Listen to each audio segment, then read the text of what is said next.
E commerce भी अब वो लोगों की पहुंच से दूर हो चुकी है। तो अब आप ये बताएं कि ये जो टैक्स लगे हैं 18% आई गेस टैक्स लगा है, तो ये क्या किस तरह से इम्पैक्ट कर रहा है हमारी इंडस्ट्री को, और जो नए आने वाले लोग हैं क्या बहुत मुश्किल हो जाएगी अब उनके लिए? देखिए ऑब्वियसली मुश्किल तो होगी है, क्योंकि ये एक इंडस्ट्री ऐसी थी जो कि अभी ग्रो कर रही थी, मतलब अभी ये अपनी ग्रोइंग स्टेज पे थी। और अभी आप मुझे बताएं कि ई कॉमर्स को आप निकाल दें, एक नया बच्चा यूनिवर्सिटी में पढ़ रहा है, उसके पास क्या ऑप्शन है? जॉब मार्केट आपकी है कि वो किसी को जॉब, इतनी जो हमारे हम्म, बच्चे पढ़ रहे हैं, ग्रेजुएट हो रहे हैं, वो कहाँ जॉब करेंगे? क्या हम्म। उनके पास कोई ऐसा गवर्नमेंट की तरफ से कोई ऐसा प्लेटफॉर्म है कि वो उन तमाम बच्चों को किसी तरफ एडजस्ट कर सके? अनफॉर्चुनेटली इंटर्नशिप्स ये अनपेड होती हैं यस, आफ्टर डिग्री, 4 साल आफ्टर की डिग्री डिग्री के बाद। अनपेड होती है। हम्म, और उसके अलावा अगर कोई बिजनेस करना चाहता है, कोई हम्म, कहता है जी मैंने बिजनेस करना है हम्म, 25-30 लाख रुपए से, तो मुझे आप फिजिबिलिटीज निकाल दें जी, कौन सा ऐसा बिजनेस है जो वो कर हम्म, सकता है। उसकी वजह ये है कि हमारे यहाँ पे अगर शॉप लेने चले जाएं तो उसका जो रेंट 4 लाख रुपए है, अगर आप 3 आपने वो देने हैं तो उसका 20-25 लाख तो एक शॉप लेने में लग जाएगा सिर्फ। एग्जैक्टली। ठीक है।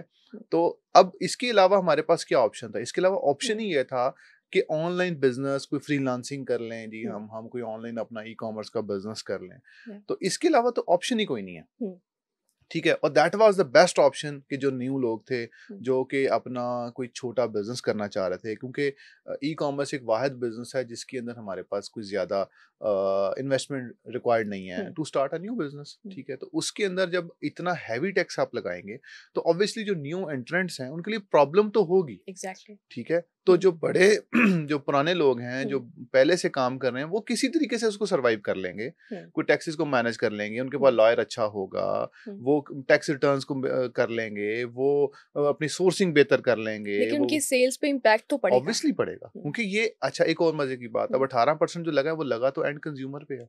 हाँ, तो वो जो बेचारा खरीद रहा है हाँ, उससे ज्यादा पैसे उससे लेंगे। ज्यादा पड़ेगा। ओके। तो ये एक प्रॉब्लम आएगी। ठीक हम्म, है। तो ऑनलाइन पहले ही अगर मैं आपको अब एक और एग्जांपल देता हूँ, हम्म, अभी जो है हमारी तरफ से अगर हमने ऐड चलानी हो ना, अगर हम्म, फेसबुक पे, हम्म, इंस्टाग्राम पे, हम हम्म, यहीं पे ऐड चलाते हैं, तो एक बंदे की जो लिमिट है ना वो $30,000 है पर ईयर, इससे ज्यादा वो ऐड नहीं चला सकता। ओके। ठीक है। अच्छा जी, $30,000 से चलानी है, लेकिन उसके ऊपर टैक्सेस पता कितने लगते हैं? आप बैंक से ट्रांजैक्शन करें तो डॉलर्स के ऊपर लहदा टैक्स चार्ज करते हैं, एडवांस हम्म, टैक्स वो लहदा चार्ज करते हैं। तो हम्म, पहले ही इतनी मुश्किल से हम लोग ये कर रहे थे, ऐड चलाना एक इतना मुश्किल चीज हुआ हुआ है पाकिस्तान में इस वक्त कि हम और अच्छा टैक्सेस लगाने लगा दें, कोई इशू नहीं है, मैं खुद उसकी फेवर में हूँ हम्म, कि ठीक है आप टैक्सेस लगाएं। हम्म, गवर्नमेंट को हम्म, चाहिए कि वो हर बंदे से टैक्स ले, इनकम ओके। टैक्स भी ले, सेल्स टैक्स भी ले, no hmm, problem at all. लेकिन उसके लिए कोई फैसिलिटेशन तो पैदा करे ना। हाँ, ठीक है। उसके लिए क्योंकि कोई ऐसी चीज तो हमें दे, पता हो हमें कि हमारी को वन विंडो ऑपरेशन है। हम्म, ठीक है।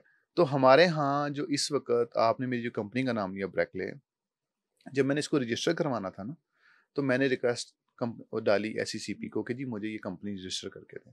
तो उनका जो रिस्पॉन्स आया ना वो इतना मेरे लिए हैरानकुन था। मैं खुद कहते जी इसका मतलब बताएं पहले आप। ब्रैकले का मतलब बताएं। बताएं। अब ओके। मैंने कहा इसका मतलब नहीं है कोई, तो उनकी okay. Call I hmm, from Islamabad, they hmm, called me and they ask me कि इसका मुझे मीनिंग बताएं। मैं कहा जी आप मुझे कोका कोला और पेप्सी का मीनिंग बताएं, मैं इसका बताता हूँ आपको। हम्म, नहीं आप हमसे ये बात ना करें, आप हमें इसका मतलब बताएं।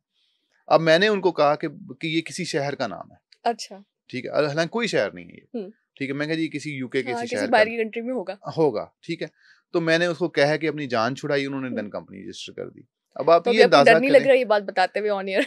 मैं बता रहा हूँ क्योंकि मैं डर क्या किस चीज का, लेकिन कहने का मकसद ये है कि ये फ्लॉज हैं ना, कि ये इसका मैं हाईलाइट नहीं करूंगा तो कौन करेगा? क्योंकि देखिए जैसे आपने बताया कि एक नाम के लिए वो आपसे इतना इतना पूछ रहे हैं, यस। अगर वो देखें कि ई कॉमर्स को वो कितना फैसिलिटेट कर रहे हैं, ना तो पाकिस्तान में कोई आईटी मिनिस्ट्री प्रॉपर से बनी हुई है। देखें वो है ही नहीं। और ना ई कॉमर्स के हवाले से गवर्नमेंट कोई हेल्प आउट कर रही है इस वक्त। आई अनफॉर्चुनेटली मुझे ये कहना पड़ रहा है, कुछ अरसा पहले इंटरनेट के जब इश्यूज हुए थे तो हमारी आईटी मिनिस्टर शजा फातिमा के कुछ रिमार्क्स भी हमने सुने थे, तो हमें पता चल गया था कि कितनी लोगों की उस पर अभी अब ग्रिप मैं है। आईटी मिनिस्ट्री पे भी चले थोड़ा सा बता हम्म, देता हूँ।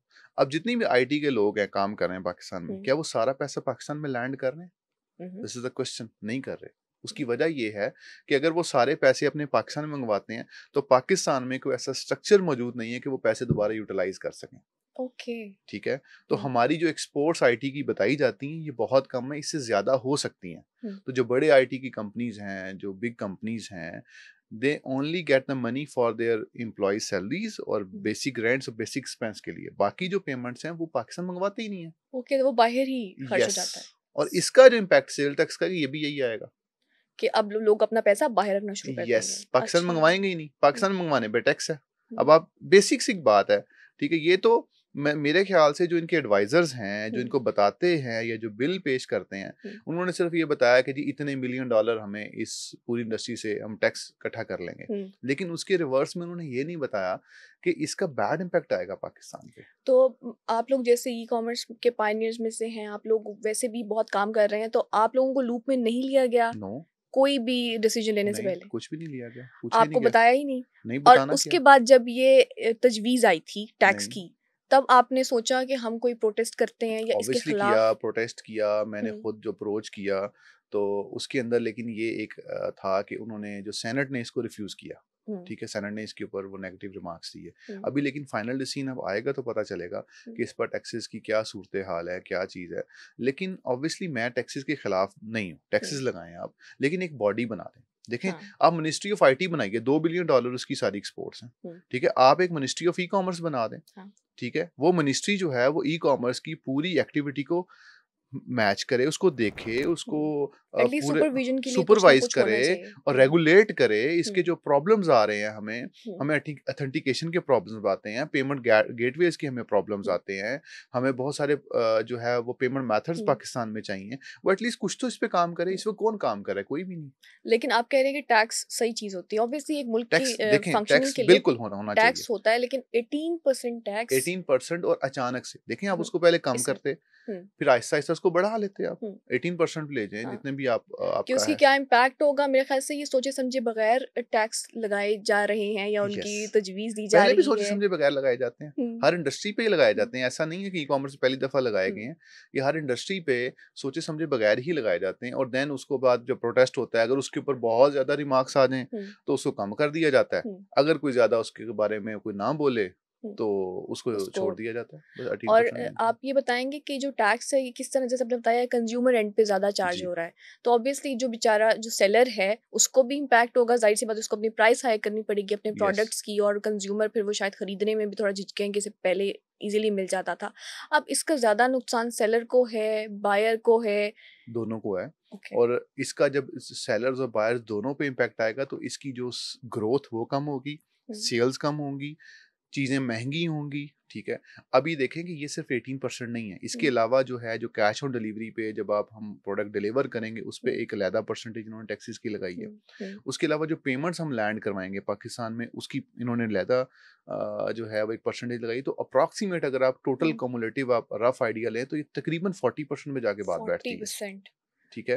तो ये हुँ, सिर्फ़ 18% वाली बात नहीं है हुँ, कि सिर्फ़ 18% तो वो एक सेल्स टैक्स ये लगा रहे हैं, एक हुँ, प्रोडक्ट की सेल्स के ऊपर। हुँ, तो मेरा दोबारा कहने का मकसद ये है, ऑब्वियसली इसको रिवाइज़ तो करना चाहिए, हाँ, ठीक है? इसको हुँ, वो रिवाइज़ करेंगे भी, आई बिलीव करेंगे। हुँ, कि अभी तक जो मेरी इन्फॉर्मेशन के मुताबिक रिवाइज होगा। लेकिन मेरा जो फिर डिमांड वही है कि एक बॉडी बना दें, कोई हुँ, डिपार्टमेंट बना दें, कोई मिनिस्ट्री बना दें, हुँ, कोई व्हाटएवर। इसकी वैसे तो बननी मिनिस्ट्री चाहिए क्योंकि जितनी बड़ी इंडस्ट्री हो चुकी है अब, एग्ज़ैक्टली। ठीक है? इसको कोई भी कैटर नहीं कर हुँ, रहा, हुँ, नो वन, हुँ, ठीक हुँ, है? कोई इसकी एज़ सच कोई इसको देख नहीं रहा क्योंकि हुँ, ये अगर ये हो जाता है तो इसका इम्पैक्ट क्या आएगा? हमारी एक्सपोर्ट्स बढ़ेगी, हुँ, पाकिस्तान मेड आइटम्स बाहर बाहर जाएँगी, हुँ, पाकिस्तानी आइटम्स जो हैं वो इंटरनेशनल प्लेटफ़ॉर्म्स पे बिकना शुरू हो जाएँगी। हुँ, पाकिस्तानी जब आइटम यहाँ से एक्सपोर्ट होंगी तो वो एक तो होगा। उसके अलावा ये है कि मैं ये भी रिकमेंड करूँगा कि हमारे यहाँ पे वर्क फ़ोर्स इनक्यूबेटर्स बनने चाहिए। हुँ, जो मैंने ये मेरी सजेशन है वो ये है कि जितनी भी हमारे जो लोग यहाँ पे टैलेंटेड लोग हैं, उनके यहाँ पे इनक्यूबेटर्स हों और वो इनक्यूबेटर्स बाहर सर्विसेज़ दें। हुँ, फॉर एग्ज़ाम्पल किसी को अकाउंटिंग की सर्विसेज़ जा रही हैं, किसी को एचआर की सर्विसेज़ जा हुँ, रही हैं, किसी को डिज़ाइनर्स चाहिए, किसी को वीडियो एडिटर्स चाहिए, हुँ, किसी को प्रोग्रामर चाहिए। तो ये वाली सर्विसेज़ का बहुत बड़ा एक गैप है पाकिस्तान में, ये दिया जा सकता है। हुँ। तो वो चीज़ें कोई बॉडी तो हो रेगुलेट प्रॉपर्ली करें। रेगुलेट हो, चीज़ों को सुपरवाइज़ किया जाए, उसके येस, बाद ऑब्वियसली जो फ़ायदा है हमारे मुल्क को ही होगा, क्योंकि ऑब्वियसली पैसा बाहर से हमारे मुल्क में ही मुल्क में आएगा। आना चाहिए।